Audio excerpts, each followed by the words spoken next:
Hello gardening friends, welcome to Backyard Basics.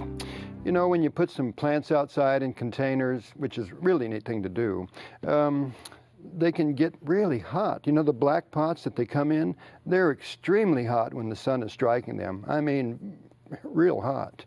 So I like to insulate them.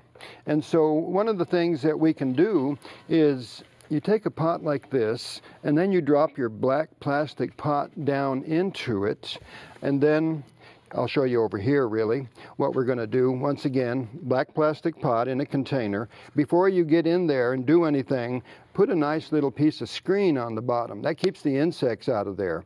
You don't want ants moving in or pill bugs or anything. I do it in all the containers. You know, just do it frequently.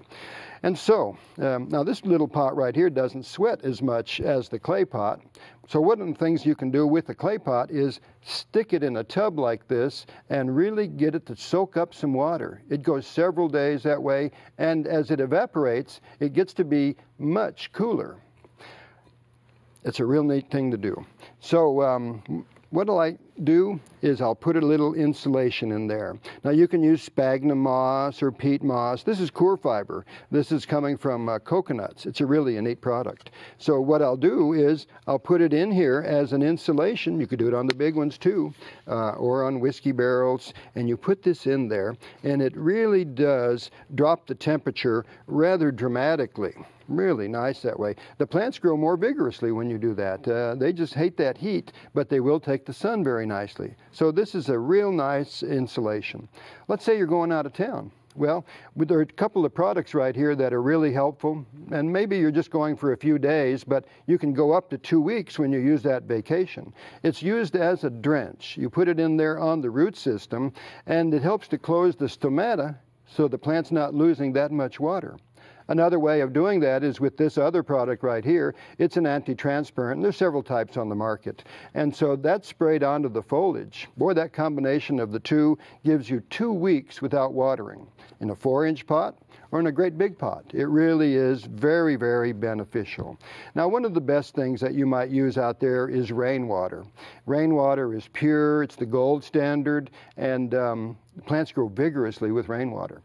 Get a rainwater collection system, or simply put your container out there during a rainstorm and collect some water where it runs off of the roof.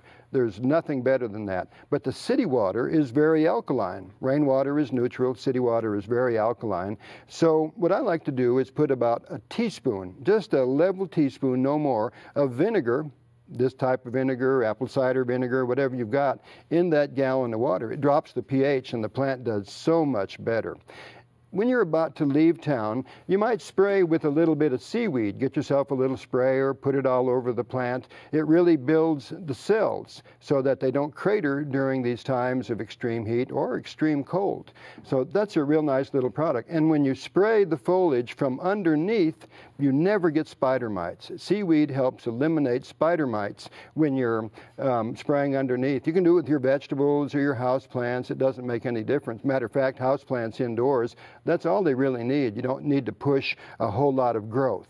So you don't use the fertilizers, and if you do, use it very mildly. Indoors, we don't need it. But these guys right here do benefit from being fertilized because they're flowering plants. This is a beautiful geranium that'll just do beautiful. So remember, you can cool these pots down easily by putting them in between other pots, putting this insulation material of your choice, even paper, except it collapses a little bit, and that helps us to get through these hot days in the summertime and keep the plants looking beautiful. For Backyard Basics, I'm John Dromgoole. I'll see you next time.